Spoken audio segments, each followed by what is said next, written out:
All right, sound check. Sound check. 1, 2, 3. Marcus, do your sound check. Check 1, 2. Check 1, 2. We're still in delay here, so I can't see. Yeah, no, they're gonna hear us. Sound check. Yeah. We're still in delay here, so Yeah, I can hear you. Audio is good. Okay. Yeah. What's his name always does that too. All right, folks. Sorry for that sound check there, but we had problems last week, so we thought we'd do a sound check first. So it's DroneNation for August 23rd, 2021. I'm here with my co-host Marcus Crawford, and we're going to be joined by our special guest Billy Kyle tonight. So I'm not going to do a whole lot of banner here. We're going to kind of get in the show. Marcus, you have anything you want to tease here before we bring Billy onto the set? Well, yeah, we don't want to forget we've got some other another special guest that's going to be in after a while too. But just want to that's a little teaser. But I can tell you briefly about my my Hubsan Zino Mini experience, Ron, and we could probably get into more detail with it later. But had a lot of struggles with that drone on the first flight, getting connected to it. I finally used an aftermarket OTG cable, got that done. Number of issues with that drone. I mean, I realize it has that big sensor on it and so forth, and a big 200 megabit bit rate. We had high hopes for the video. Video quality is, I don't know. It's just not up to snuff, in my opinion. I'm seeing some micro shakes in the video and so forth. I flew it again today. I was out at the Snake River Canyon today. Went out, had a disconnect. Had two disconnects. On the first one, the drone did not reconnect. It came back and did a return to home. I had no control of the drone. I had no FPV connection. So that's kind of a concern. And I see Akarashi was saying, "Did you have a fire extinguisher?" That's an interesting comment because he watched my earlier video and it was very, very hot. That drone got super hot, too hot to the touch. I mean, it literally would have burned you had you held on to it. I flew it today when I was over the canyon, and I don't know if it was because it was, flying faster or whatever, but it wasn't nearly as hot as it was on that first flight. I also, the fine folks at FEMI sent me a software package that they said would cure all my problems with my FEMI Mini. I loaded that up. I took it out to the canyon. You got to laugh, folks. I took it out to the canyon today. I took off. I faced the drone to me, and I saw the gimbal sitting there like that. And I thought, well, this is going to be a fun flight. So needless to say, the gimbal was just all over the place. And I think the gimbal on that particular drone is probably just giving up the ghost. So don't know where to go from there. I made the most out of the flight. I did take it out over the canyon and flew it around a little bit. But I can tell you this, a couple of days ago when I was out at the canyon, I took both the DJI Mini SE and the DJI Mini 2 and did a Mini versus Mini and had just a fabulous flight. Those drones are just unbelievable. In fact, the video on that little Mini SE, I was trying to compare it with the Mini 2. They both look really good. When you guys see the video, you'll see them because I put them side by side. But I'm telling you, it's just DJI. It's hard to go wrong. $299 for that Mini SE. So that's just kind of a synopsis. There's a lot more details, Ron, but yeah. We'll try to circle back later in the show, maybe getting some more detail. Yeah. If anybody has any questions to the answers, we can go through those a little bit. And Marcus, what he teased is of the second half of the show too. Michael Ray will also be joining us. He was at Ken Heron's Minefield event this weekend in Tennessee. That's in Tennessee, Brownsville, Tennessee. Or whatever. Yeah. So Michael's there. He'll be joining us later on to kind of give a report. So if anybody has any questions about it, it was a drone meetup, about 75 attendants. So Mike will be able to fill in all the details when he comes in later. And real quick before we go cut to Billy here, Would you do you remember the gentleman's name who made the DroneNation logo for us, the new logo? Oh, Part of our Facebook group. Let me. I should look at the Facebook groups. Soteris. I just like to shout him out on the air since he did such a darn great right. job. I do too. So let me go to DroneNation, and I'm going to tell you here, Ron. Soteris Jonow, I guess is how you would pronounce that. He is from South Africa, and he actually made us 3 different logos, and they're both just fabulous, way better than what we had. And in fact, Ron, you probably noticed, I put the first one there up on our header on the DroneNation Thank page. you. So, thank you. I absolutely want to shout him out, and man, that was just awesome. Yes, great member of the group. Okay, he told me. In fact, he told me to call him Terry if I didn't want to try and pronounce his name. But okay, well, thank you, Terry. Yeah. Okay, well, how about Marcus? A note with like they say on most of these videos. With no further ado, let's go to Billy Kyle and catch up with Billy. Bill, I think Billy's right there. He's got his headset and everything on. So here we go. Hey, what's going on? Welcome in, Billy. Sorry to keep How you in the you guys green doing? room waiting so long. I hope the shrimp was good tonight. Yeah, you know what? I'm multitasking. I got a fantasy draft going on here, so I'm pretty much mostly through it. I got to pick up like a kicker and some bench players. So Yeah, I always pick my picker in defense for the last 2 picks or whatever. I just went through it last night in a like a pro league. well, you know what's funny is in my league, you know, things happen where within the first round, like Josh Allen went and Pat Mahomes went. So it was kind of like it inspired a flurry of people to pick quarterbacks early, which doesn't usually happen. You know, usually wait a little bit to pick up your QB, but like all the QBs went really quick. So yeah, I don't think we had a quarterback in the first round of my draft, or if it was like Mahomes at pick 12 or something. Yeah, it's pretty interesting to see, you know, how drafts can kind of change from year to year when it's inspired by the people that are picking. So it's pretty interesting. Where'd you pick in the draft? In the middle or the beginning? No, I've got second pick. We just do a random, you know, an hour before it randomizes, and I got pick 2. So, well, that's kind of tough because if you pick at the ends of the draft, then you suspect the runs on positions. Like there could be a huge position run, and you'll lose out. But if you pick like if you're in 12-team league and you pick like about 6, then you can kind of avoid those position runs. Mm-hmm. So, well, you know, sorry, folks, for the inside fantasy football here. We just lost 20 viewers or whatever. Yeah, but right. good luck finishing your draft out. And before we get started with anything else, I know it's a long time coming, but Marcus, I both want to congratulate you for getting 100K subs on YouTube. Thank you you. got your silver play button already, right? Yeah, you know what? Yeah. I got it. Okay. We even got one on the set. No, I thought as soon as I got it, I was going to go and hang it, but it's just kind of been sitting next to my desk. So I've got to figure out, where to hang it. Yeah, the world's best paperweight right now.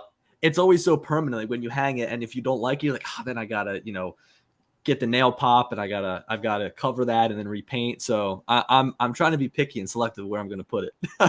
Yeah. Hey, Billy, so do you get a little better service from YouTube, Google once you hit 100K? I've heard people talk about that, and look, knock on wood, I've never had to use them at all. I mean, I've never had a dispute. I've never had a copyright claim. Anytime there has been a copyright claim, it's been on like a pretty old video where I know that I use like a copyright song. So I'm like, whatever.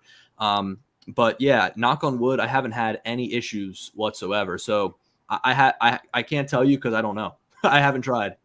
I heard that you got a dedicated, once you hit 100K, that you would get a dedicated customer service rep or something that, you could actually get a hold of if you had an issue.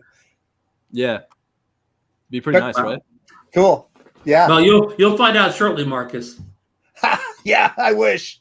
Yeah. And the second thing, we want to say happy birthday. You've recently had a birthday, correct? Yeah, thank you. You know what? I've gotten to that age where I don't want them to come anymore because I turned 24, and it's like, what do I have to look forward to, right? It's just the numbers just keep going up. The only thing I had to look forward to is cheaper car insurance at 25. So I'm really looking forward to that. There you go. now, Billy, I just turned 65. I got free medical now from the U.S. government. Yeah, but hey, you know what? You're gonna need it when you crash that bright blue Corvette. Damn right. In fact, yeah, racing again this weekend or this Friday. Legal racing. Legal racing. It's the 6th round of the Club Challenge Series. Yeah, that's awesome. Yeah. But don't worry about 24. I'll tell you the truth. Until you hit about your mid, I felt young until I got to about my mid 40s. So you got another like easy 25 years of feeling young. Like you don't really start to drag until about your mid 40s, and all of a sudden you don't have the energy anymore and whatever. Ron, speak for yourself. I'm 65 and I still feel young. Jeez. Marcus still has it. Marcus still has it. So, and speaking of cars, we've heard you have your Tesla. You had a battery issue just briefly. Yeah. You know what? These batteries. So there's a 120,000 mile warranty on the batteries, which is great. Hold on, can you guys hear me all right? Is everything good? Your audio is fine. We had terrible audio last week, but the YouTube gods and StreamYard gods looked in favor this week and provided us with good audio. Yeah, you know what? Whenever I got a stream, it's like I got to set everything up. So I'm just hoping everything is good. But yeah, it has a warranty on like car, like the interior and like the finishings of the car up to 40,000 miles. But then the powertrain and the battery has a warranty up to 120,000 miles. So I'm at like 35,000 right now. And the battery just went. I mean, it was acting totally fine. I wasn't getting any degradation of range. I was charging totally fine. But out of nowhere, I went to go get in my car and it said that it wouldn't be able to charge up to a full 100%. I thought that's strange. So I pulled it into the garage and I plugged it in and it wouldn't charge. My breaker kept going on, off, on, off, on, off, and then finally just stayed off. And even though I wanted it and I said, hey, charge up to a full 100%, it only charged, it just stayed where it was at 75% and said that the battery was fully charged. So I drove it a little bit to see if that would if it would go away. It didn't. I let it sit overnight. It didn't go away. So I contacted Tesla and I brought it to them. And luckily I got a loaner. That's what's great about Teslas. They have a lot of loaner vehicles there that you can just kind of bring your car in, take their loaner. They give you free supercharging. So you don't really have to pay to drive the car, which is nice. And I don't know. I mean, they had to replace it, but it's just strange that after 35,000 miles, it went. It was an internal fault. Luckily, I already got my car back. It's only been a week. I mean, that's a massive repair, getting a new battery inside of an electric vehicle. He told me the estimated repair would be between like $10,000 to $15,000 if it wasn't covered under warranty. Now, I can tell you that up until this point, driving 35,000 miles, I've been really tracking how much I spend in energy and how much I would have spent in gasoline. And I'm talking about gas prices back in like March, not even gas prices now. And so far, I've saved about $5,000 in gas prices.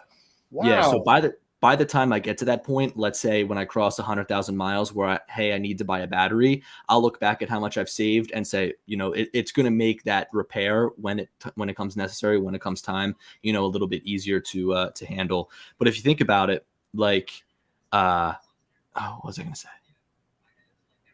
I lost my train of thought. Well, I'll get you back on track. It only gets worse about all the money you saved yearly from not buying gas or whatever, and how that'll all come back and help you when you have to get a new battery at 120,000 miles.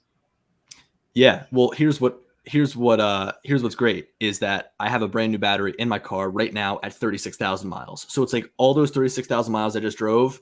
Yeah, I've put wear and tear on the car, but the battery, which is really the main component that's, constantly getting drained and charged and drained and charged, that battery is effectively, brand new. Yeah. Now, are you buying or leasing? I bought it. Okay. I drive too much. I mean, I don't know what the lease terms would be, but yeah, nobody has lease terms of 36,000 miles per year. So yeah, no, I mean, look, I've had it for 5 months, so I'm guessing that I'll probably put about 60,000 miles on it by the end of the year, because my busy season, driving all around is like the springtime and the summertime. So as we get into the fall and winter, I probably won't be driving as much, but yeah, put a lot of miles on that car. Wow, that's quite a story. If you come down to Margate sometime in season or whatever, we're an upscale store community for anybody who doesn't know. I mean, half the cars in Margate are Teslas this time of year or whatever. Somehow they have 2 or 3 Teslas in driveways. It's crazy. They're taking over. 2 questions, Billy. You had talked about starting a Tesla channel. Did you do so? I started one, but I haven't posted yet. And Yeah. my big thing is like, you know, whenever I sit down to make a drone video, it just comes to me. Like I can sit down and write the script without doing any sort of, you know, research or information. And, you know, trying to make that leap and jump into like the Tesla community, like even though I've had the car for like 5 months or whatever, I'm still learning things about it. And I want to get to that point where I know a lot of information to be able to share it with people. So I feel like the 6-month point is when I'm probably going to say, all right, it's time to release my first video. Although, you know, I really just want to make a video right now about my experience getting a brand new battery in the car after 36,000 miles, because That would be good. I mean, look, you know, at the end of the day, is it a pain? Yes, but I got a free battery. I got a free loaner. It was done in a week. And like, I wasn't put out at all. Like, sure, I had to drive down to the dealer, but it's 20 minutes away, you know? Yeah. Second question: are you familiar with the YouTube channel Rich Rebuilds? Yeah, he's great. He's great, isn't he? Okay.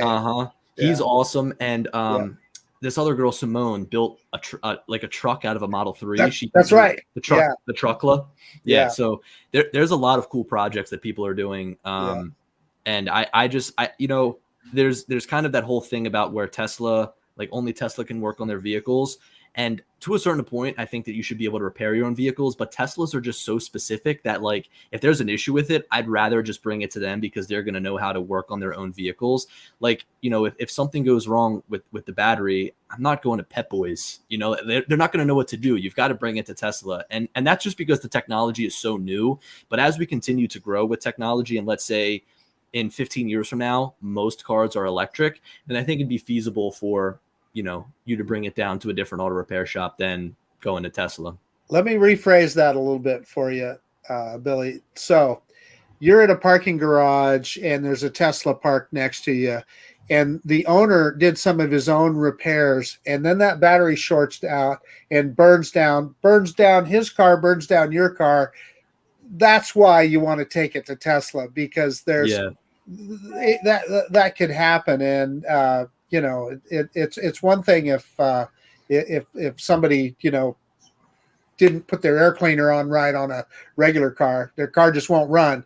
Yeah. But on that Tesla, you could create a lot of problems. and look, I mean, you know, Tesla's been doing it for a while, but look at what Chevy has done with their Bolts and how they're recalling like all of them because of the batteries. Yeah. All of them. I mean, you know, at this point, people who just bought them are like, I just want my money back. Like, just take the car, give me what I paid back, and we'll just call it an even wash. I feel bad for them because, you know, you buy a car, you expect it to go a certain amount of distance, and then they limit your range, and then you can't go that far. It's just a pain. And you've always got that in the back of your mind that, hey, my car could catch on fire. It's scary. Yeah. Billy, who you need to feel sorry for is me. I own GM stock.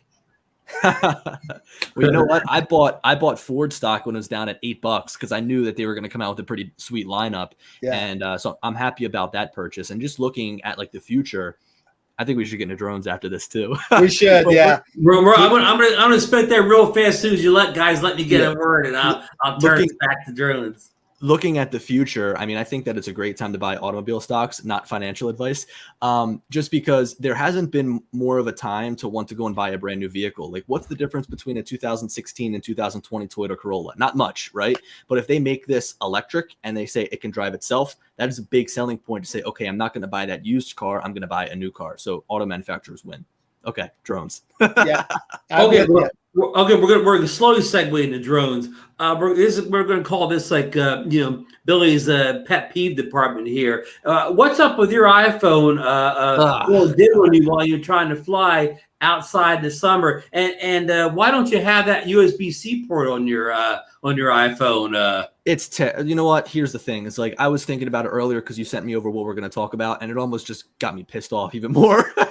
And Marcus could share this rant with you too. His iPhone goes dim as much as anybody's on the West Coast. The other day, I did a comparison test out over the canyon with the two minis, the Mini SE and the Mini 2. By the time I got done flying the Mini 2, this thing was black. I mean, it was black. Mm-hmm. You know, and you're screen recording too, right? And I was screen recording, which I realized weighs into that. And with the Mini 2, I can't remember. Is there a switch you can stop it from charging now? But I'm sure it was charging the phone. I think it is now. It was going for a while, but it's back now, I believe. Yeah. Mhm. Anyway, I wonder why they took that out. Well, here's my biggest issue. First of all, the iPhone is great, of course. I mean, the software is what makes it so popular. Everybody's making a phone that's designed the same. So you can't say that the iPhone 12 has better hardware than the Samsung Galaxy Note or whatever, because at the end, it's all glass, it's metal, it's a nice phone. But it's the software experience that keeps people hooked. But like, why do they not have USB-C on there yet? It just doesn't make any sense. Now that is not a big issue. Let me stop you right there and give you if you're deep in the Apple community, you know what they all say is they say because there's never going to be USB-C on the iPhone. They're going to keep Lightning as long as they possibly can, and then they're going to go to wireless charging. There will never be an in between, Billy. That's what the community says. I'm all about that. I've got a dual wireless charger sitting here for 2 phones, put them right on charge while I sit here. The Tesla has a wireless charger built in right there. I just put it right in the thing and I'm driving. It's fine. But here's the thing is the iPhone 12, the iPhone 12 Pro Max heats up so much when wirelessly charging. If you've tried to use one of those MagSafe pucks, it almost becomes too hot to touch. And that segues into this whole thing about the screen dimming, is because I don't know what's wrong with the thermal management inside of this phone, but it will kill the screen brightness immediately, no matter what you're doing, as soon as you start flying your drone. Now, I have this really cool job that I've been doing over the past like 7 months. It's this big warehouse that's being built for the company that makes like Hatfield hot dogs here in Hatfield.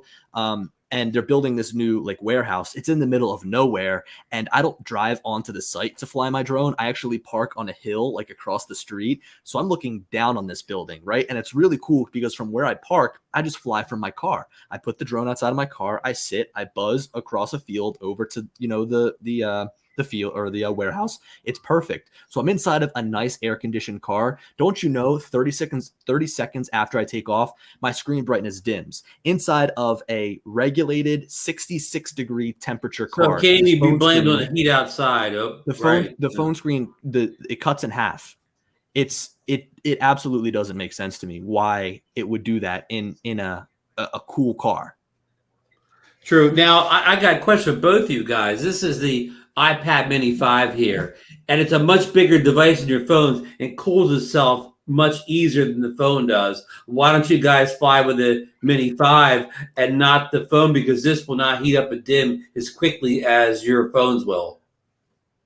So I think that the max peak brightness of that isn't as high as the iPhone. So at its You're peak, right. You're right. The iPhone is brighter. If you're looking for longevity, that does make sense. You're right. But at the end of the day, you've got to then carry around a tablet holder. Whereas with the iPhone, it's just throw it in, you're going, right? So for everyday stuff, like that's why I really enjoy using the smaller devices. That is a good point. Sure, that bigger screen is great.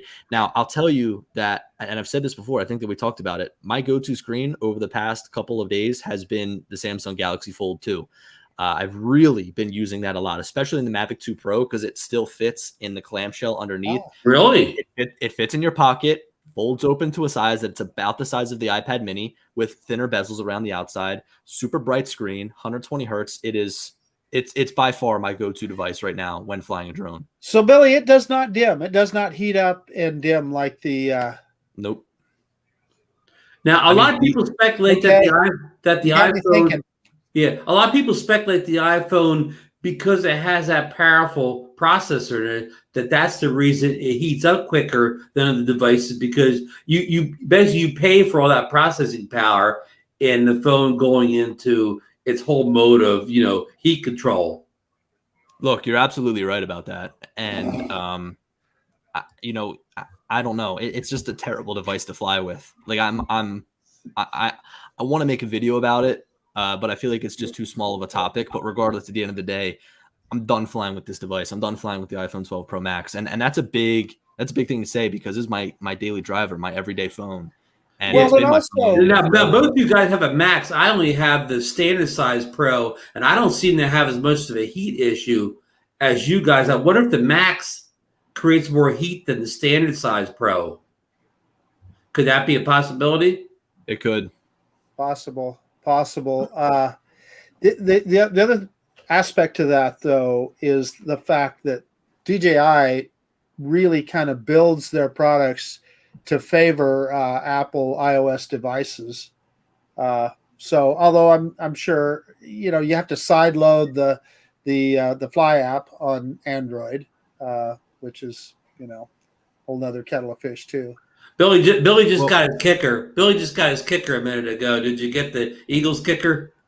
No, I didn't. You know what? I was going to pick a kicker, but I ended up just going with a wide receiver because they have. I'm on my bench right now. I'm probably going to pick a kicker right now. See, I'm like right back to back here, but I don't know. The whole iPhone thing, it's such a pain, and I think that at the end of the day, Samsung devices are some of the best to fly with. I agree with you, Marcus, that DJI builds their app for iPhones, like it just runs better. I was actually flying with someone up in Rhode Island for that Rhode Island drone meetup, and they had a Samsung, and they showed me this bug that was happening that I haven't experienced yet on my Samsung phone, the Fold.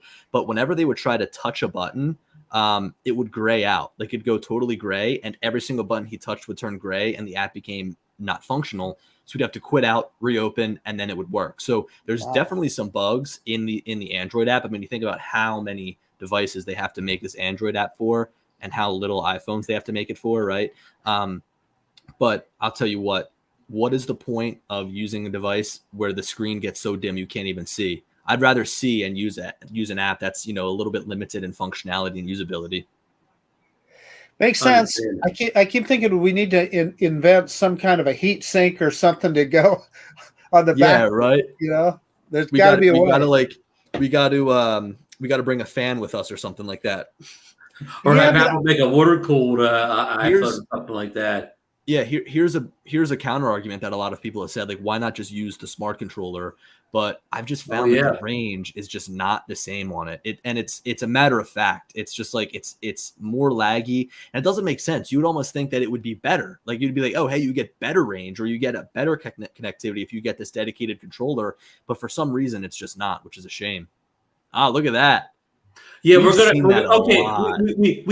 this iPhone thing to a beat that horse dead there. So let's jump on. But good thoughts on the phone and good options about maybe some Samsung devices. But okay, I didn't even have this to show notes because this is kind of a breaking story. Osita tweeted some stuff over the weekend. Now Drone DJ carried the story today on their site. This is all supposedly DJI's professional camera, featuring 8K 60 frames per second video and 4K 120 frames per second video, and of course is built on a 3-axis gimbal.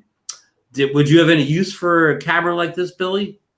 Yeah, look, I would love that for a couple of different reasons.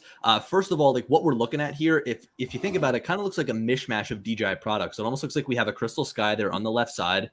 It doesn't look exactly like a Crystal Sky, but in a sense, it looks like that. And it looks like that camera on the front is just the X7 that goes on the Inspire 2. It looks like it has the same type of lens mounted on the front. And if that's the case, this could almost be like a professional's version of, say, the Pocket 2. Because, the Pocket 2 has the same camera as like the Mavic Air 2 in a sense, and you kind of use both of them, one to capture ground video, one to capture aerial video with. So this is like for those professionals that are using the Inspire 2, they say, hey, we want something that matches the same colors as what we're flying. They're going to use a camera like that. So it could make things a lot easier. And man, it looks interesting because here's the thing is we've only seen like, what are they called? Like patents for this thing up until now. Now we have an actual picture of it.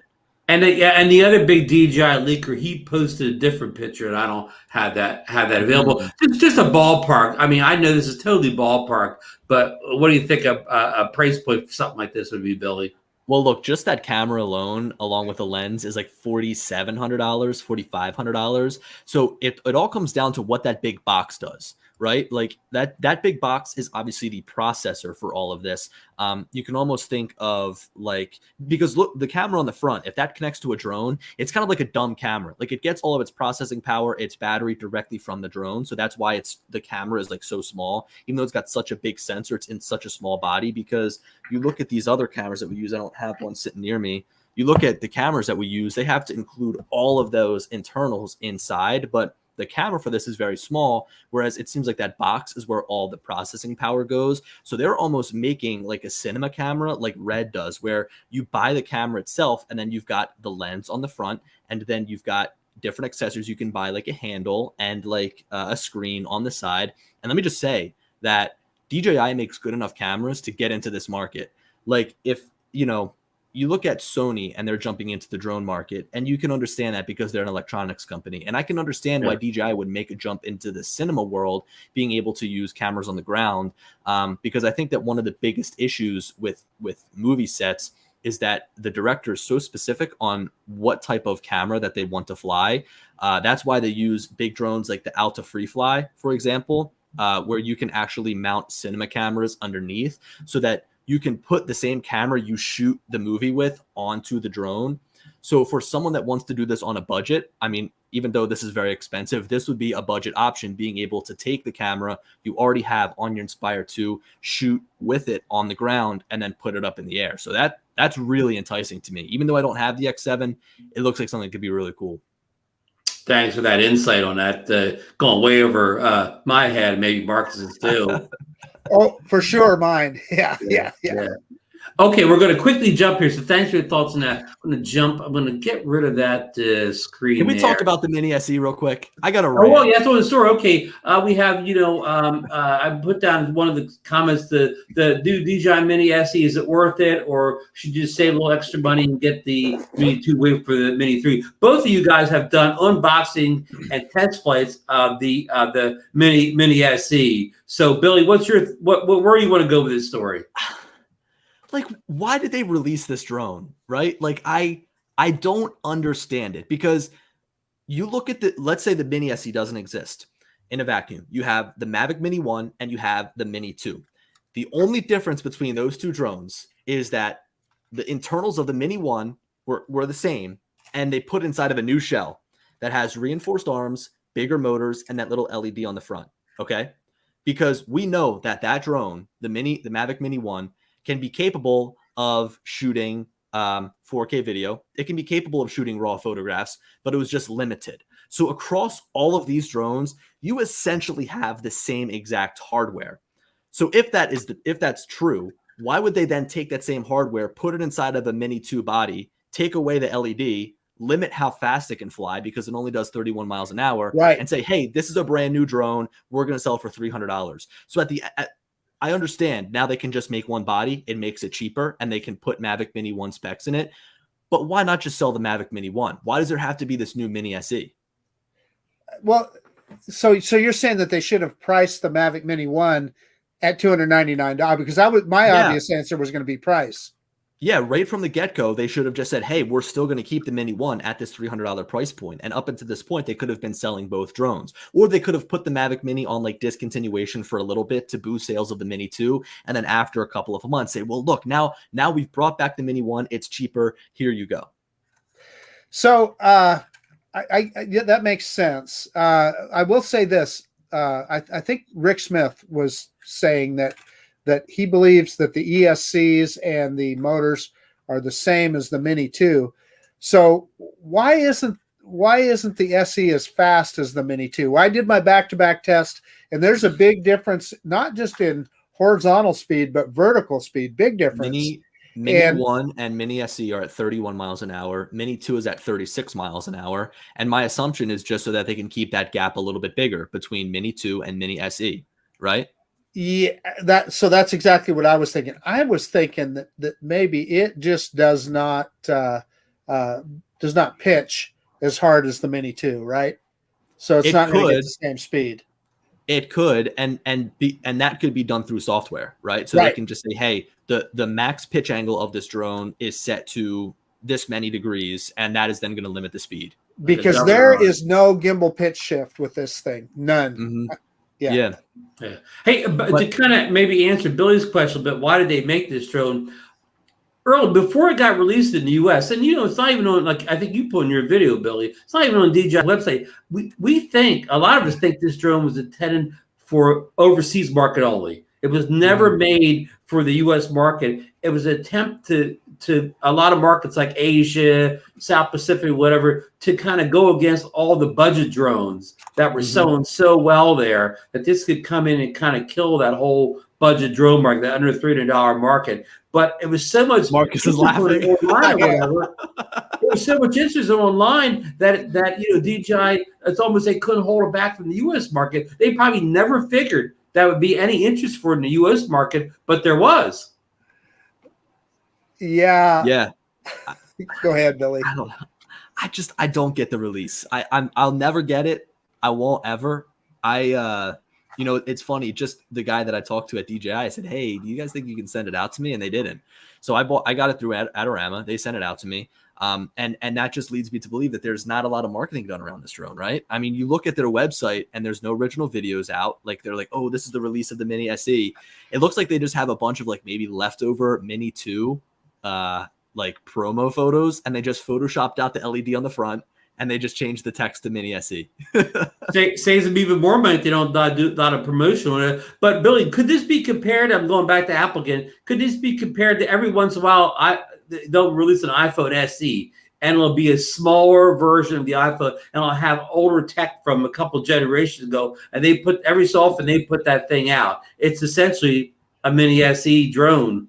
Yeah, so that's what they used to do, but now they have like the iPhone 12 mini slotted in their lineup for a cheaper price, which is understandable. But the biggest thing about the SE, like the biggest draw to that, was the fact that it was smaller than all the phones that they had introduced, that year. So you say have, the iPhone 10 and the iPhone 10 Pro, and they're these big phones, but then the SE came out and it was a different design entirely. But this is just like literally the same drone that we've seen without an LED on the front, limited in the software, and they changed the name on the side.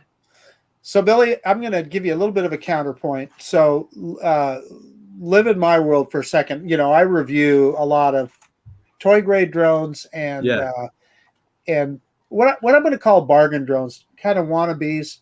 I'm just wondering why anybody is buying any of that stuff now that this is available for $299. You get something that just works awesome, has those awesome flight controls.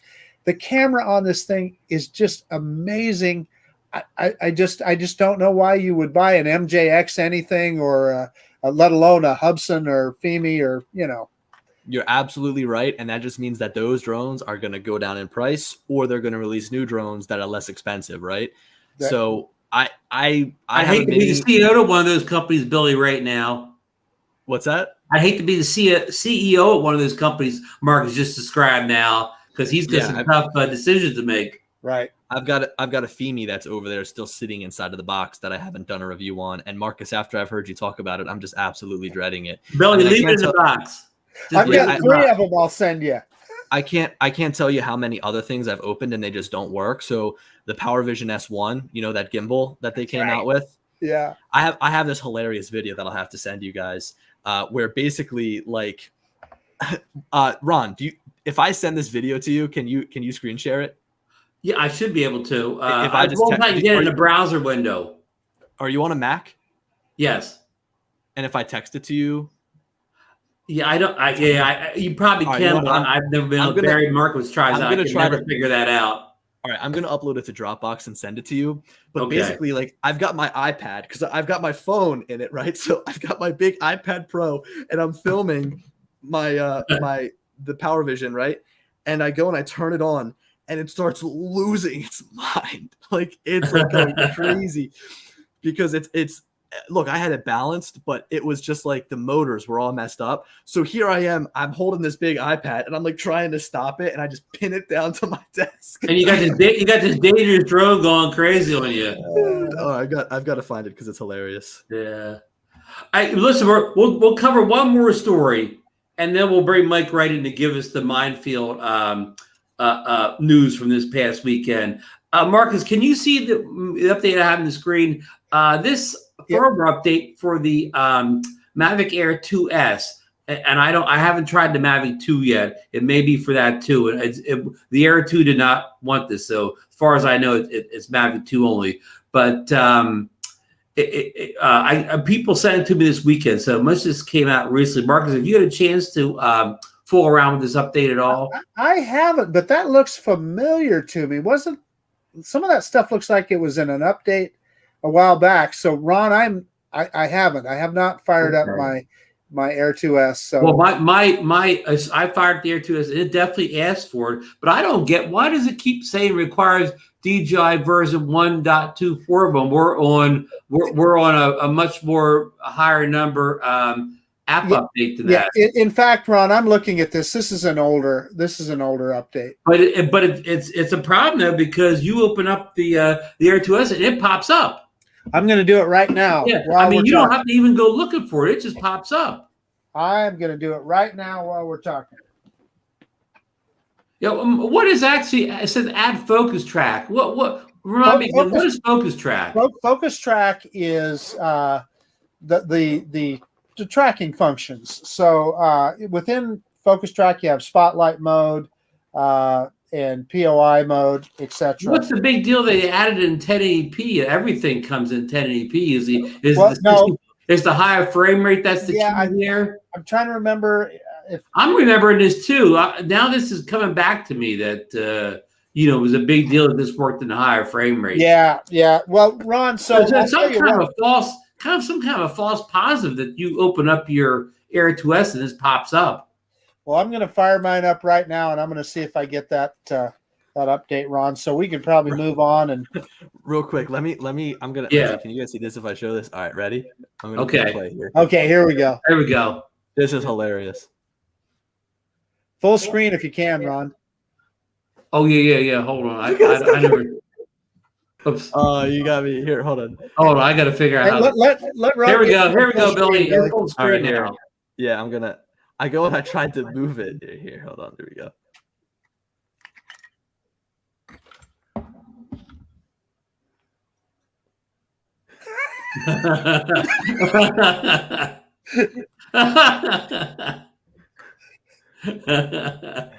Yeah, I don't know. Oh wow! Kill it! Stomp on it! Yeah, for real. Burn it at the stake. Well, you know what, Bill, you didn't get a chance to go to Ken Heron's big birthday thing in Tennessee this weekend, did you? The Minefield event. Nope. Well, we're going to bring in somebody who did get a chance to go down there. Welcome in, Mr. Michael Wright from the great state of Texas. How are you tonight? Doing great, Ron. How you doing, Billy? Hey, Marcus. Good. How you guys doing? How you doing? Doing great. So. Now, we know you went to Ken's event this weekend, and sorry for my spelling, but no spell checker in the world will allow me to type mind, like mind up here, field. Every spell checker changes it right to mind, like a mind's going to explode field. So it's mind, not mine, but I cannot type that without the spell checker fixing that. So I do know it's mine, but I cannot get that typed in correctly. But you did you drive or fly down to Tennessee? I drove out there about an 8-hour drive. It wasn't bad. Nice 8-hour drive. Some guys, or Brad had 11.5-hour drive from Virginia. Come from Virginia. Yeah, and who was who was came out there from Michigan? Who was it? I must be a heck of a drive. Oh, Bill. I'm sorry, Bill. Buster Jones. Bill drives now, in. when did you get there? Friday night or Saturday morning? I got there Saturday morning. Saturday morning. Oh wow! So you did come home later, huh? I drove all day Friday. I stayed a couple hours away with my aunt in Jonesboro. Okay. So I had a 2-hour drive the next morning. I got there about 8:30 in the morning. It looks Chris like was such there a cool early spot to enough. fly. I'm sorry, Billy. It looks like such a cool spot to fly. It was a great spot. Really enjoyed it. And I didn't go last year. I know it's the second time. But Chris Hope got up there. He did this morning flight Saturday morning. Did you take any drones? I took a few drones. I only flew one. I took 4 or 5. I only flew the Air 2S out there. So the Air 2S there were a lot of camera drones. good. There were a lot of camera drones there too. Really was. One we did get to see was Kelly Green. Ken Heron's sidekick. He brought out there and flew with Karma. And it was neat seeing that. He hadn't flown it in 2 years, he said. So, what GoPro did he stick on it? I don't think he had a GoPro on it. He probably did. GoPro 5. I think he did. I think he had a 5 on it, he said. Can I break in for just a second? We'll go interrupt this regularly scheduled program and go to Marcus for a minute. Well, we were talking about whether there was an update from the Air 2S. Ron, I've got nothing. Mine, I just checked for updates, and it is on firmware version 02.04.2040. So I think that was an older update you were looking at, Ron. I don't know Well, it's funny. It popped right up for me and did it, and and apparently for a lot of guys in the Drone Mafia group or whatever, because they were posting it too. Yeah, I don't know. I revealed the secret Drone Mafia group on air. Sorry, guys. I didn't know it was a secret. Yeah. Anyway. All right. Well, we'll dive more into the story if it is a story. Okay. Further down the road, but just fact checking. That's my job. Just fact checking. There you go. But back to Mike. So you were saying, Mike, you said Kelly. I got there about 8:30, and we had rain for an hour and a half. Rain. It was heavy for a while there, but it delayed. I mean, it got muggy, but it was great after that. Had a good time flying. Great weather in the afternoon. Had a great time. I think Chris Hope got there early enough to do a morning flight, sunrise flight. Oh wow! And he was the only one there, I think, at the time. Yeah. But we had was a good crew. Was Dennis Love lady there? Dennis was not there. No. Now Ken Dobo was there. He showed up with his daughter. He had a good he drove, drive. Right? Yeah, he had a good 12-hour drive, I think, or so. That dude, he was like, he's all like stressed out right now because of his job. No, not that. It's his kid that he's got coming on the way. Oh, right. One that's been a few months. Yeah, he said he's anxious. So he flew to Philly to come up to Rhode Island for that meetup, and he was like, I'm just so anxious flying. I don't know what it is. I'm just so anxious, and I could tell that he was like not wanting to fly home, and he got a message that the flight was delayed an hour. He goes, "That's it, I'm driving." I was like, "Dude, it's just an hour. Like, you just wait an hour, then you fly, you'll be fine." To his credit, it ended up getting canceled like by the end of the night, but it ended up getting delayed first until 2 a.m. when he was supposed to fly out at around 7. So it got really far delayed, and he just got in a car and started driving. But that dude's a madman. Now, how did you guys enjoy the Rhode Island drone meetup? It was fun. We actually got there a little bit later. I thought it was going to be an all-day thing, but it was kind of starting to, we were there for like an hour, but it was nice because there was a lot of people that stuck around, and then we ended up going out to different places and flying like up in Newport. So it was a pretty cool experience. I love Rhode Island, so I pretty much take any excuse that I can to get up there. I know. I went to Newport like, I don't know, like 20 years ago or better, whatever. I loved it. We visited all the mansions and saw all the touristy sites way before drone flying or anything. Such a good spot. Yeah. Well, at Minefield, that's typical. There's a lot of FPV flyers, so there are camera flyers too. There were, as normal, there were a few crashes. Couple crashes. They kept on flying, I believe there was one that was lost overall. And I'm not at liberty to say who it is right now. Okay. But another one when the lens is broken and so forth. Biggest deal in the loss was the GoPro 8 was lost with it. So it'll come out. It was an FPV drone? It was an FPV drone, yes, with a GoPro 8. A lot of guys have modified those GoPro on top of their FPV drones. Right. Yeah. But they'll be announcing it this week sometime. So.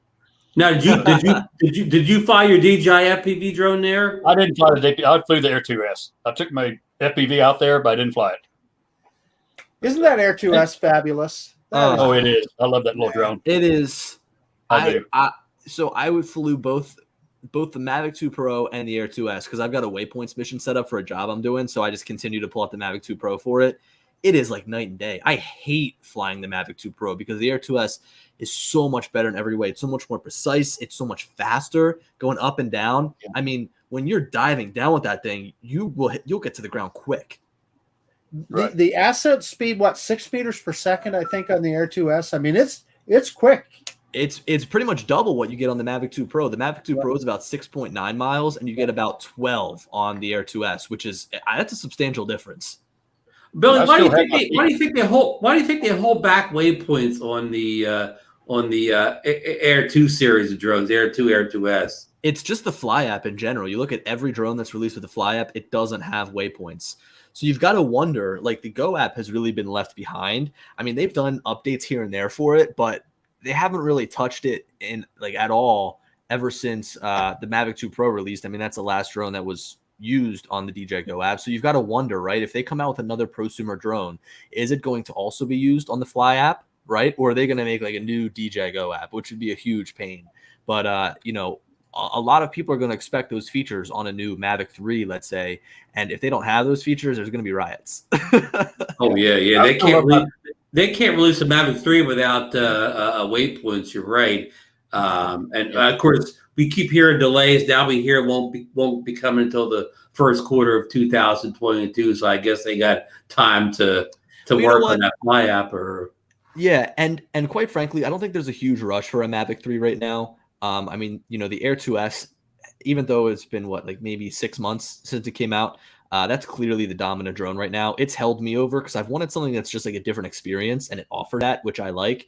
And I think that there's a rush to get certain drones out before Christmas time, certain products out, but the Mavic is not one of them. Like, that's going to be a drone that's priced out of people's Christmas list, budget. Right. Nobody's getting out under the tree unless they're from a very wealthy family. Yeah, look, it absolutely could be a Christmas gift dependent upon your income status, but I don't think that they're in any rush. And I compare it to video games. Halo Infinite was delayed, which kind of sucks. But I would rather them take their time and come out with it when it's ready. They've had all the time in the world to create this drone. So I don't have any, thoughts that they're having issues with it up until this point. But even if they could just take the time after they've made all these iterations, probably over all these years, to just make it a little bit better, I'm content right now. I don't need it. The one I'm waiting for, Billy. I still love my P4 V2. They need a replacement with a mechanical shutter. Mm-hmm. The one I'm waiting for, Billy, is Battlefield 2042. Oh, that game is it looks so awesome. I've been playing. I can't wait. I've been playing since Bad Company 2, and it's a great game. So in terms of their entire drone lineup, this is what I think that they're gonna do. I don't know if I've said this on a stream in the past. But they always have a way of getting our money because they come out with something we're like, oh, we need that. And that's the case with anything, right? But of course with drones too. I can unplug this now. The V-Copter lives. The V-Copter is in Battlefield 2042, if you see it. Yeah, I saw that, right? I saw it really quickly in that frame, and I wanted to tweet about it, but I didn't. No, I'm sorry. And I think they're starting to ship, right? The V-Copter? There's rumors that it's alive again, but I don't think it's any shipping. I saw some pictures of the box, whatever. Regardless, if you look at their current drone lineup right now, right? Look. We've almost been having this lull, and I remember that there was this lull until the Mavic 2 Pro released, and they came out the Mavic Air 2, and then they came out with the new Mini, and it was like Christmas for us, right? As people that fly drones, it was an amazing time to grow your channel. It was an amazing time to test out new things, all of this stuff. So I think that we're almost gearing up for another busy season in a sense. I could see them coming out with a Mini 3, a Mavic 3, a Mavic Air 3, trying to get everything on that same lineup, right? And so, with that said, as somebody who wants the best and the greatest, and a lot of us are oh, Mavic 3, because that's going to be the best and the greatest. I think that Phantom body still has to be around. I think that they still have to sell that as a bridge between Inspire and Mavic, because that's just way too big of a gap in their lineup. And I think that it's no surprise that the Mavic, the Phantom, and the Inspire all need an upgrade. So with them being so overdue for an upgrade, I could see them saying, hey, here's the Mavic 3, everybody buys it. And then 6 months later, they come out with a Phantom 5 that has better specs because it's a bigger body. And everybody's like, we need it. And they go out and they buy it. And then, Inspire 3 is a little bit out of people's price ranges to go and just buy it and bump up from a Mavic 3. But that also needs an upgrade pretty badly. At least the airframe does. I mean, the camera quality is great. The camera, the X7 is awesome. But I think that the body, it needs OcuSync. It needs more sensors. It needs a little bit more speed probably. But look, I think that we're in for just a big overhaul of all of DJI's products, because look at their smaller products like the Pocket and the OM4. They've dropped the naming Osmo, and they've dropped the name Mavic. So I think that they're going to do a clean sweep, and they're going to kind of revamp everything. That's just my opinion, my thought. I like your thought. Yeah, because that just means more drones for us to play with, right? That's it. Yeah. And of course, we have the FPV drone. Do you think there'll be that'll be a yearly cycle? Do you think we'll see another DJI FPV drone in about a year's cycle from when the last one came out, February, I believe? Yeah, look, I think that that's probably a more exciting segment to look at than just their camera drones, because they've really perfected the camera drones over time. I mean, you can't go wrong buying any of their drones. A professional photographer could buy the Mini 2 and they would be totally fine with it in any aspect. But when you look at their FPV drone, it was kind of like the do-it-all drone, where it didn't excel in one thing, but it was like a good all-around FPV drone to kind of, first of all, introduce DJI to the space, making an FPV drone, but also introduce their customers to saying like, hey, here's FPV, give it a try. So I think that that was like a really good case study in a sense.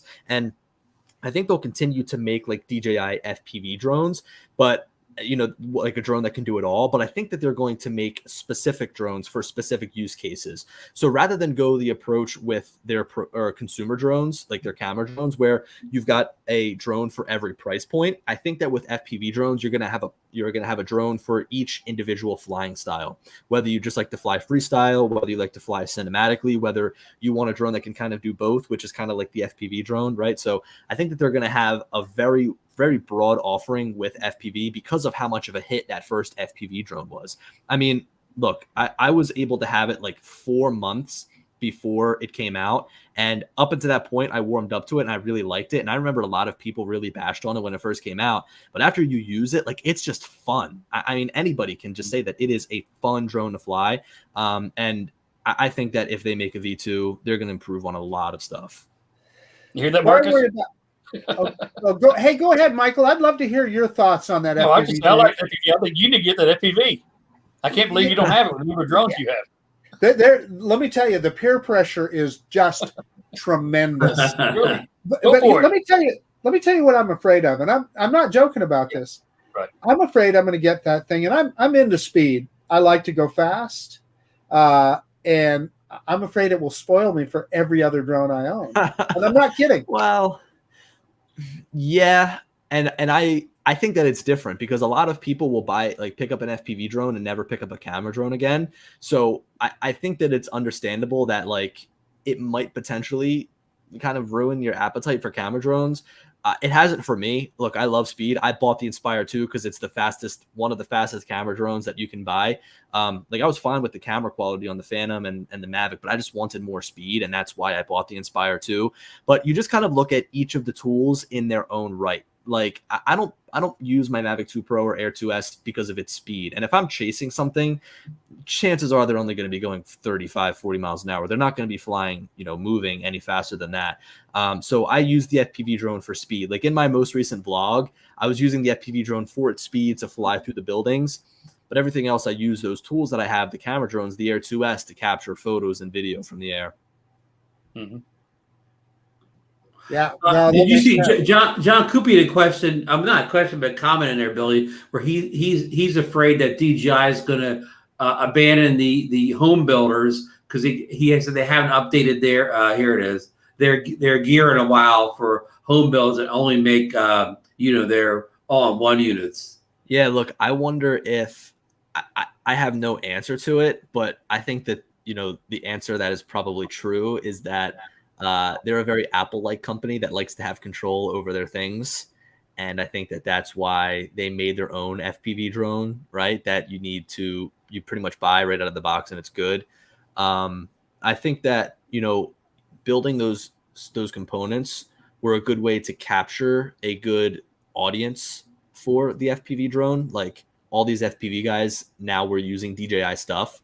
But I think that John is right about that because even when you have these drones that are built and they're great right out of the box, people are still going to really enjoy building their own thing. So look, I don't have an answer for that, and I hope that they don't abandon the people that build their own drones too. But yeah, it sucks.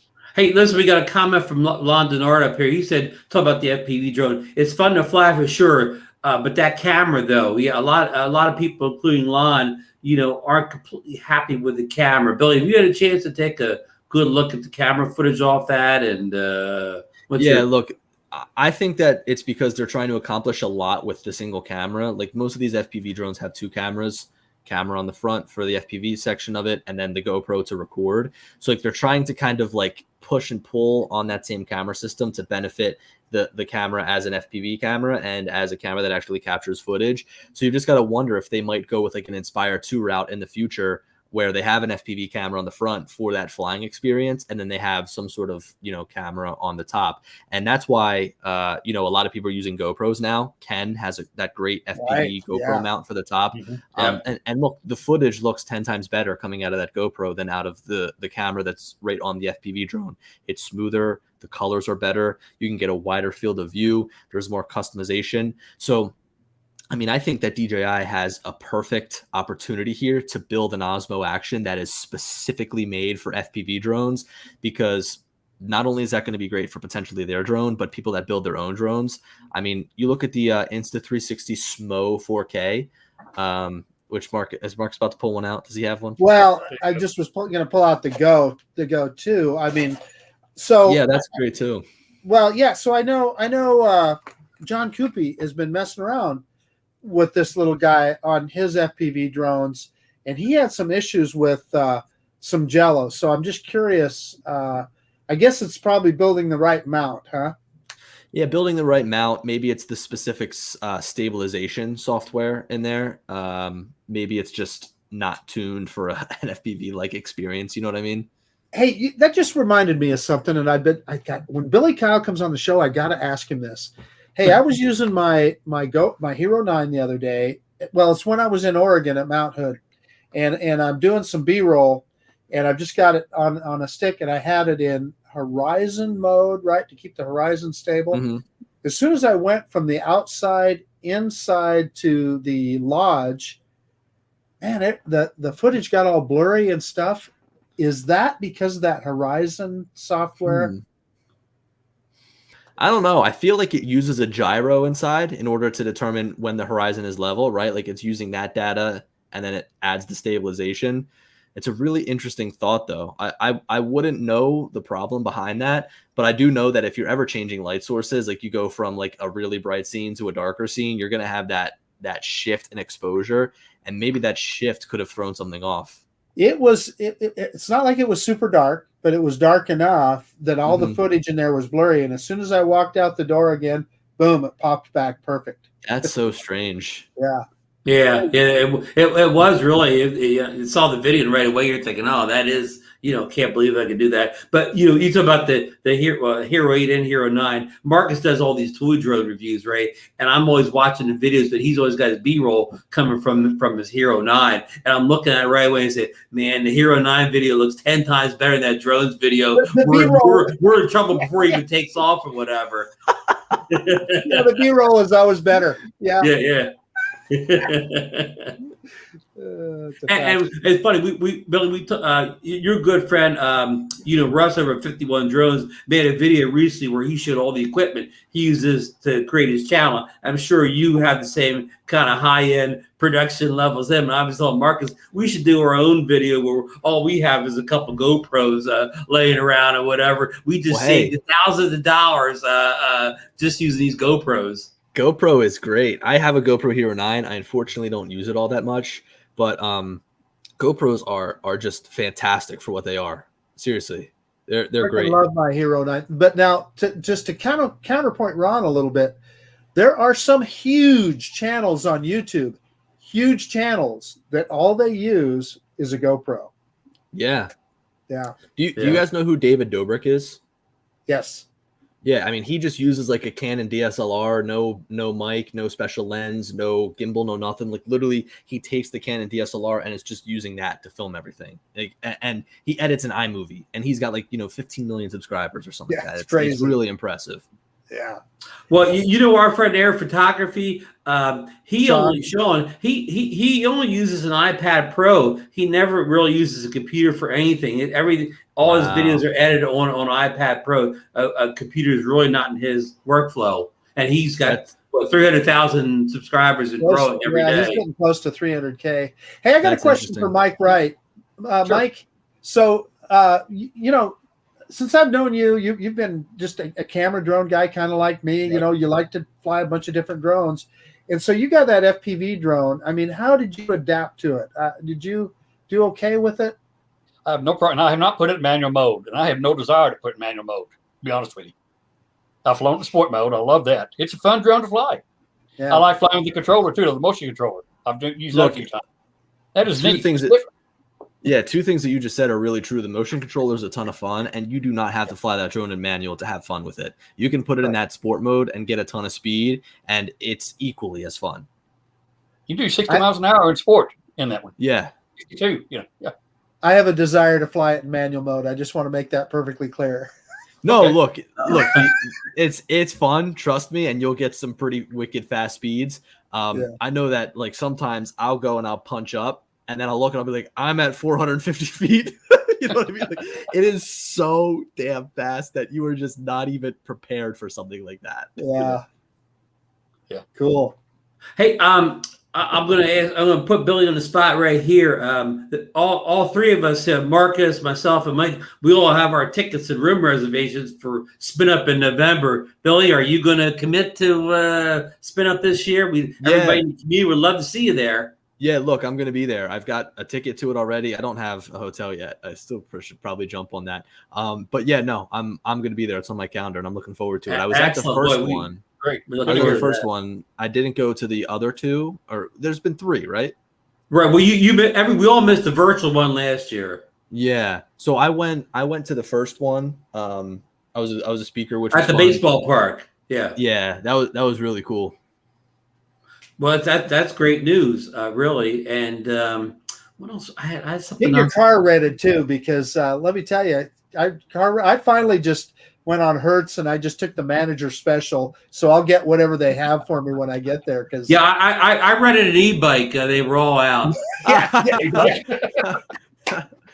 And I think Mike's gonna make a route for us to not have to go through the city of Austin, because apparently the airport's kind of at the south part of Austin, and this location is in the suburbs, the north part of Austin. So Mike's going to design a route where we can circumvent the city and not have to drive through the middle of downtown traffic to get there. Right. I think I might drive. I was thinking about driving. What's the venue? What is the name of that venue? Cedar Park, Texas. Cedar Park. Hey, Cedar Park. Billy, just before you commit to drive, my wife's been looking online like Spirit Airlines flying out of Atlantic City. She sees some $50 flights from Atlantic City to Austin or whatever. Let's see. I'll keep you informed if we nail anything down. Yeah, let me know. I mean, look, I've been looking to take a good road trip with my car. I did Florida when I first got it, but I'm looking to do a little bit more. It's showing 24 hours, so I could do like one day and then the next day, like a 2-day trip. Wow, easily. Wow, that's a heck of a drive. It is 1,629 miles. it's our chance to meet Aldrin Estacio in person. Yeah, we got Aldrin's committed to coming this year, so that'll be great. Going to be there. And I think they're going. I think what Kelly told us, he was on the show already. It looks like we're going to have a bigger crowd than ever this year. Like, I mean, he's already got more people than he's ever had before already. Yeah, that's awesome. I mean, look, the first couple of years you're going to experience these growing pains, and you're going to experience, like you've got to get the name out there about it. And I think that it's just only up for the event entirely. I think he's going to be able to have a good crowd moving forward, as more people know about it and learn about it. And for Billy and I, it'll already be kind of getting a little cool here. So it'll be a nice opportunity for us to go back and catch a little bit more of like that mid-fall weather where it's still nice. Well, go ahead, Billy. No, Kelly puts on a good event, so it's going to be fun. Oh, yeah, definitely. I just thought of a good question for the panel. What drone are you going to bring to spin? Well, look, that's why I'm driving. I'll bring all of them. There you go. That's Mike's philosophy. Mike just loads up the truck with all of them. Yeah, exactly. Mike, tell us about that big suitcase. Mike got the world's biggest suitcase. How many drones in Florida? Get 4 drones in the suitcase. My Phantom Pro V2, Mavic Pro 2, the Air 2S, and the Mini in one suitcase. And only had a couple of changes of underwear and socks, and that's all he had. That's a separate suitcase. Flying Southwest, you can fly, and I flew to Florida with that, Billy. You want to talk about a nightmare? No charge on the suitcases, and it was all drones in one suitcase.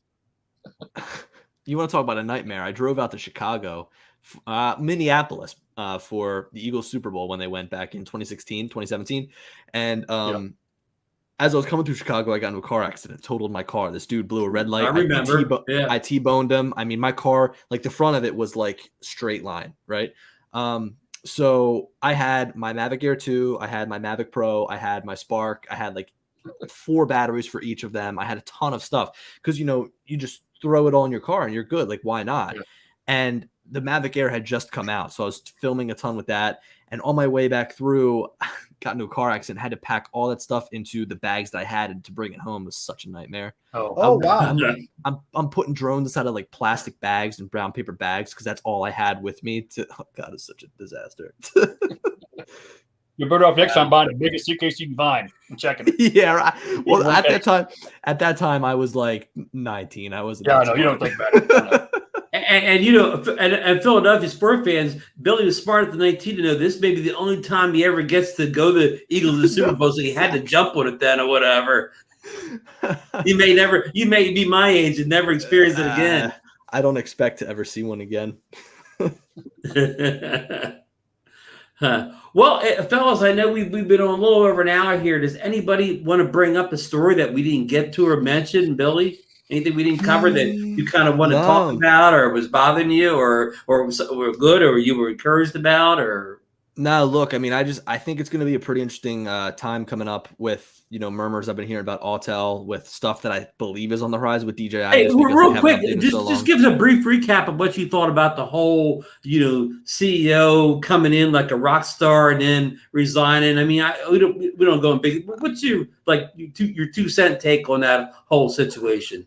I don't know, man. It's a bunch of drama. It's a bunch of drama queens. I just fly drones. I didn't get wrapped up in it. I spent a career in the corporate world, and it is just so. I've seen that stuff so many times. It didn't surprise me, and trust me, there's always 2 sides to a coin, and all those kind of things. And like you said, Billy, it's just not worth any of us. Autel is still going to make cool drones, and as consumers, that's what we care about. Now, we all liked Randall, right? Because he seemed like he was one of us. Cool. But beyond that, I mean, it just isn't worth getting, you know. Yeah. Hey, Bill, you were going someplace before I cut you off. So you expect maybe like an Autel Mini or something coming out in this last quarter? Yeah, look, I've heard a ton about like some sort of mini drone from Autel. We know about like Autel V2 or whatever, the Evo V2. So I think that there's a lot on the horizon from them, and I hope that like they can just do something to try and play catch up, because they always seem to like be able to kind of one up DJI in a couple of senses, but then they just kind of get left behind. You know what I mean? Like they're just content with releasing that one drone. So I think they have the potential to do a lot. And I think that, like, you know, this is crazy to potentially think about, but I feel like we're almost getting to the point now where we can potentially expect a Skydio like 3 or something from them. You know what I mean? I mean, Skydio 2 is still great, but I think that there's a lot they can do to improve that drone. You know, they've kind of been focusing on commercial stuff a lot. I think they want to bolster that side of their company and kind of establish them neck and neck. You know what I mean? But now that they've come out with the X2, I think that it's fair game to expect something from Skydio hopefully soon, because I love that drone. I'm actually about to make a video on that drone coming up here within the next couple of weeks. And it's just, anytime that I bring it out, it's just such a ton of fun. So I can't wait to see what they do next. And I love the GoPro looking camera on it, whatever. It's kind of a cool camera. It looks good without fiddling with the edit. And I'm glad you're making a video, because it's like this drone. It was all, you know, it's like an overlooked drone. Like nobody's flying anymore. Nobody really talks about it anymore. It's kind of a forgotten drone, but it's still it still does things in the market that no other drones really do. Yeah, you know what? So I was helping teach like some first responders and law enforcement agents about drones, and the reason I was there was for the Skydio 2. I brought my Skydio 2, and it was kind of giving them an introduction to the autonomy. And it was very prevalent during that entire process that there's a lot of pitfalls about this drone that need to be, you know, ironed out before it can even really be looked at in a professional sense. The controller is very cheap feeling. The Wi-Fi transmission system is just totally unreliable. Yeah, I mean, there's a lot of things that they really need to kind of get, you know, put into place before I can start recommending it. But I brought it there as a demonstration of where the autonomy of drones is heading. And they had an ATV there in this big field. I put the drone up. I put the beacon inside of their cup holder. And I made sure it was tracking them. I said, just drive. It's not going to lose you. Just drive. So we're standing there, this big group of guys, and these dudes are ripping around trees. They've got like big structures that they, you know, practice on. So they were driving through the structure, and the drone was going through like the building. I mean, it was incredible. And these guys were like, how much is that? Who sells that? What's that called? Right? Like this is what people want, and this is what people really enjoy to see, like something different. So it's cool. Billy, to your point though, listen, I love that drone too, and it puts a smile on my face every time I get it out and fly it. But that controller, you know, we love to fly drones, and the only time that I can really think that I want to use it is if I'm in a tracking situation, if I want to track something. And I love the camera, I love everything about it. But every time I get that controller out, I fly it a little bit, and there's lag in the controller, as you know, and so forth. And wow, I just rather pick up my Mini in that situation. Yeah, I mean, look, when I want to go and fly a drone, the Skydio 2 is the last drone that I pick up. Right. But look, if I want to have like fun and, you know, I'm on my boosted board or my one wheel or something like that, like that's a drone that I'll grab because it's a ton of fun to just have it follow you. It's great. And it's carefree in that sense, right? So that's the only the only drone that I've ever had tracking me that I wasn't worried about, right? Yeah. I literally and here's the thing too, is like I have the Mavic 2 Enterprise Advanced, which I brought with me to show them as well. And when they were flying that drone, I was kind of like hovering over their shoulder, but I'd give the Skydio 2 around, and I don't care. I'm talking to other people. Like, I'm not even watching them fly that drone because I'm like, you couldn't crash that if you tried. Yeah, it's not going to hit anything. Yeah. I mean, Billy, when I first got it, like, of course, it came out in the winter or whatever, I would take it down to the beach. You know, there's nobody around in the wintertime. And I would, like, park on the street, and I'd start up and have it follow me. And I would just walk out to, you know, the bulkhead of the dunes to the beach and not even look back. Okay. Other drones I would take down and like would actually set them up beach. I just set that up in the street, just had to follow me along. Why bother taking it down, you know, setting up on the beach? Just get it going at the car and just follow me on out the beach, and I start doing whatever I'm going to do. It's so good. It's so fun. So when I did the video with where I was by the Snake River and I was driving in my Tahoe and I had the Skydio following me from the side. So I was on the downhill side, the Skydio was uphill. So there were a lot of situations where it's flying sideways, tracking me, and it goes right past some big boulders and some big rocks and stuff. I got comments on that video. People were pissed.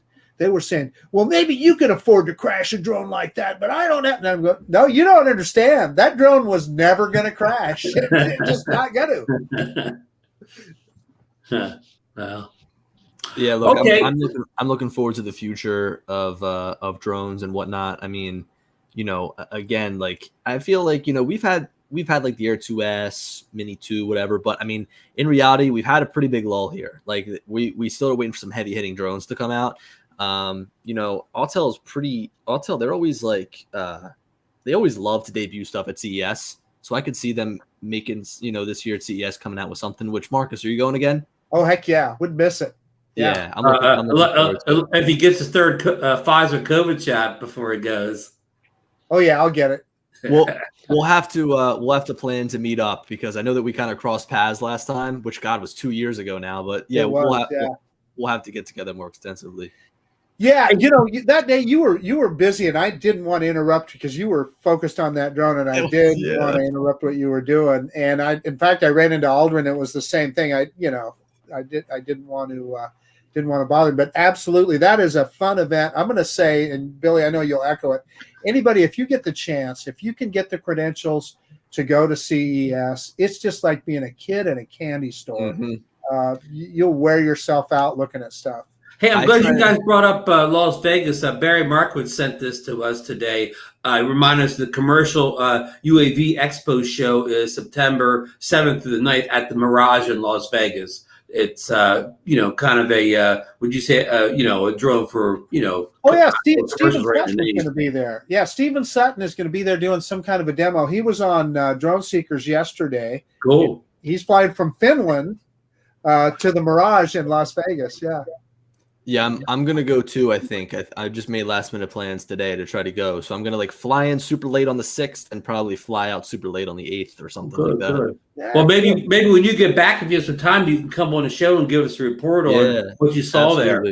I mean, I want to try to get some hands on with Skydio will probably be there, like their X2. I'd like to get some hands on time with. And that's really the only drone I know of like right now. But of course, I would love to just network with people. So it's gonna be fun.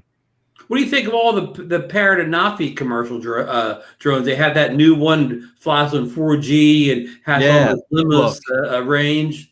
4G is a must. And Romeo Dersher, I was gonna say complains. He doesn't complain. He preaches this all of the time on Twitter, and I'm right there with him. I think that these drones, from a commercial aspect, need 4G. They just need to be connected.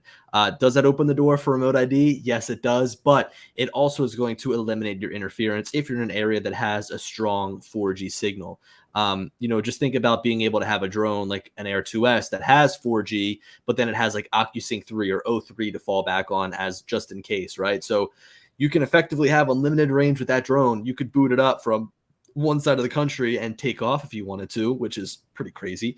But in case that 4G fails, you then have the opportunity to, kick into the transmission system. So I love that. And that's one of the features I'd love to see out of a higher end drone from DJI, but I don't think they'll ever do it. Not this time around, yeah. And you guys talked about the Skydio and the great obstacle avoidance. Do you think that Mavic 3 will have some kind of a, make almost Skydio-like obstacle avoidance built into it, or you don't, or do you think DJI is not the way they're going? Or I don't think it's the way they're going, and for my sake and for everybody else's sake, I hope it's not the way they're going, because look at the conversation Marcus and I just had, and you can have a conversation with anybody that owns that drone. The Skydio is not a drone flyer's drone. So sure, if DJI improves their obstacle avoidance, which they do every single drone release, they improve it in some way, I'm all for it, but I don't want it to be a follow me drone. That drone is built for photographers and videographers, so they need to continue on that path of building. Unless there's an on-off switch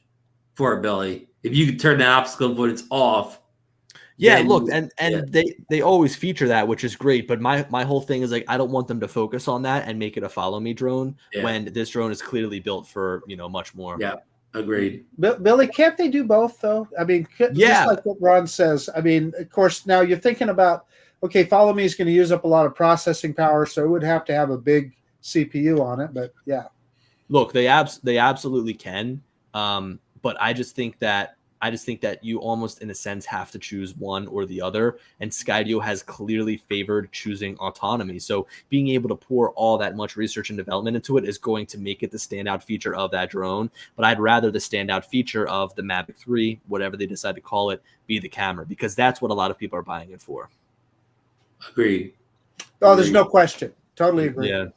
And if they favor autonomy, they're going to leave a lot of people in the dark. So I think that if they go that route, and if they make like a sport freestyle drone, it's got to be its own name. It's got to be its own drone. Good point.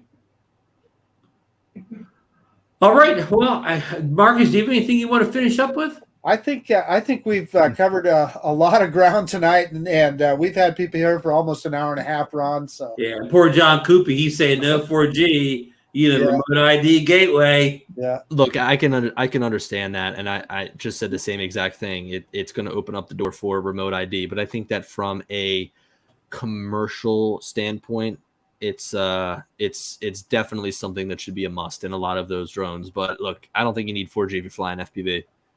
Has Billy taken a breath? I saw that. Yeah, they. Oh, Billy.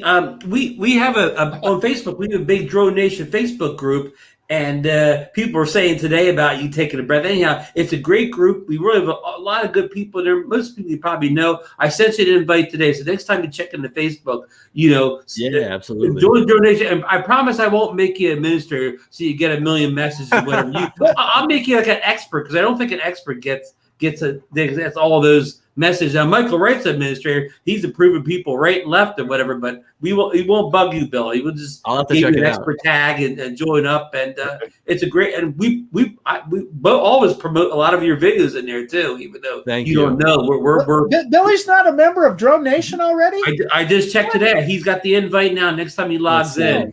I'll tell you what, I don't use Facebook all that much. I did use it. Oh, God. Facebook is for us old guys. It's making me sign in. Yeah.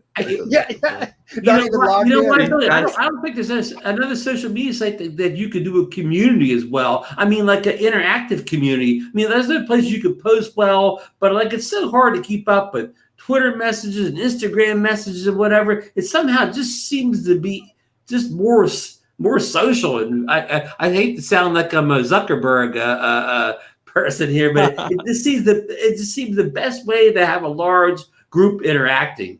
No, Rod? I agree. Spoken like a true boomer. This show is sponsored by Facebook. Yeah. Well, So I didn't get the invite, but I'm searching you up right now so I can go and join the group. Mike, you have any final comments or anything you want wrap up? You want to say on Minefield? I enjoyed Minefield. A really great deal. I wouldn't miss it. I want to go again next year. You gonna go again next year? And I want to wish Billy a happy birthday again. Yeah, Birthdays thank are you. good things, Billy. You see them on YouTube. They're better than the alternative.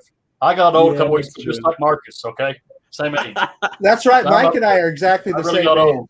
Yeah. They're good, though. Better than the alternative. Look at it that way. Damn right. You know, Billy, if that Mavic 3 drops in the middle of the winter, well, people say it is now, but that changed a million times. If it drops in the middle of winter, and it's hard to, in the middle of winter, not only is it cold out there, but you're filming stuff in our area, the leaves are all gone, nothing looks good or whatever. What about this idea? What if we say it comes out in January and February, what if we do like Casey Neistat did? I forget what Mavic he did. What if we hop a plane and go to Bermuda or someplace? Yeah, I was gonna say Bermuda.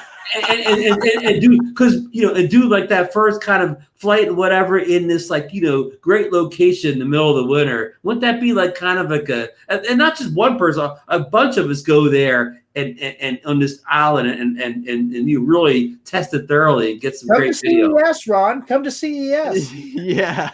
Well, that's true, but that's almost the first week of January. I bet you it won't drop it. And maybe they would announce it there, but I bet you it won't be out in time. But yeah, that would be a great idea if it was out. Yeah, you're going to be so jealous, Ron. Billy and I are going to be at the DJI booth. We're going to be flying the prototype of that drone. Yeah, and then I won't be jealous then. But when you guys get home a couple days later and you tell me you're sick as dogs, I'll be glad I didn't go. And I don't mean the COVID. I just mean just cold flus or whatever. They'll probably require masks. I would assume, right? I mean, look, they're requiring. It wouldn't matter. If I would go, I would double mask. Just so I don't get sick. Yeah. Seriously, that year, of course, I've only been that one time, but they had, that hand sanitizer everywhere. And I don't know about you, Billy, but I used the hell out of it. Every time I saw one of those things, I was sanitizing. Yeah, but you still got sick. I did. I got home and got sicker than a dog. Yep. Look, I got sick too. And Marcus, I think that I had COVID then. I think that I was sick with something like that. I mean, think about how many people came into the country. This was 2 months before the first COVID case in the United States. But I just think that it was so isolated at that time that they didn't know. And the flu-like symptoms, it could have just been the flu. It could have people just pass it off I was at a convention, I'm sick. So I think it was here before we knew. I'm with you. I had upper respiratory and all that. I'm willing to bet that it could have been, right? Mm-hmm. Wow. Now this is really breaking news here. Well, you don't know. I mean, nobody really knew, but you just knew that you had. Yeah, I mean, you guys make great points. Yeah. We should be on CNN or Fox News or NBC reporting live. Yeah. CES 2020. Hey, quickly, Billy, did you go up to that top floor where all the little manufacturers were at, the little electronics manufacturers? They would have just a tiny little booth, and they were making one little kind of widget, and they were trying to sell you that little widget. They were all from Wuhan and Shenzhen, and yeah. Well, look, the presence from China there is huge, and the presence from multiple countries is huge. So those types of events where you have all these people coming from other countries, you're just bound to, right. You're bound to catch something. Yeah. Anyway. All right, shameless promotion for CES 2022 here. Get your tickets down below. Yeah, we're getting paid a lot by the Yeah. Consumer Electronics Yeah. Board. Yeah. Alrighty, so we will wrap it up. It is the 10:30 hour now. Billy's probably got a lot of work to do or whatever. I got to a lot get of ready for- sleep to catch up on. and he's got to go over that fantasy line to make sure he's got everybody he needed too. So I know, special thanks to Michael Ray for joining us. Special thanks to Billy Kyle for we've Thank been you guys trying for to get him having to me. chill all summer. He's been a busy man, but I'm sure when he winds down in the fall, we'll get you on a few definitely. more times or whatever. And Marcus, I couldn't do the show without Marcus, my co-host. So we'll be back next week with another show. We don't have anything lined up yet, but who knows? It could be an eventful week or whatever again. So everybody out there, fly stay safe, and enjoy what's the rest of summer. Good night. See you.